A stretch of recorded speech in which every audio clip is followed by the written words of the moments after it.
કેન્દ્ર સરકાર દ્વારા આગામી બજેટ રજૂ થાય તે પહેલા મોરબી સિરામિક એસોસિએશન ઉદ્યોગના હિતમાં મહત્વની માંગણીઓ રજૂ કરી છે।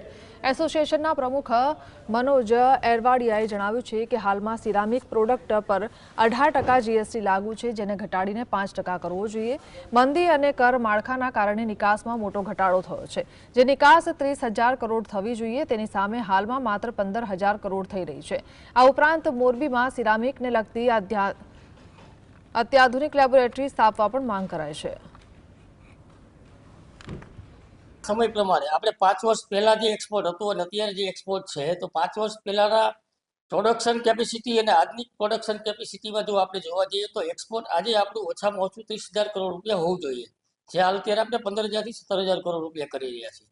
તો જો સરકારશ્રી દ્વારા આ એક્સપોર્ટ ઇન્સેન્ટિવ અથવા તો એક્સપોર્ટને લગતા કોઈ બીજા બેનિફિટ આપવામાં આવે તો આ એક્સપોર્ટ હું માનું છું કે ચોક્કસપણે 30,000 થી 35,000 કરોડ રૂપિયાનું આપણું એક્સપોર્ટ થઈ શકે છે।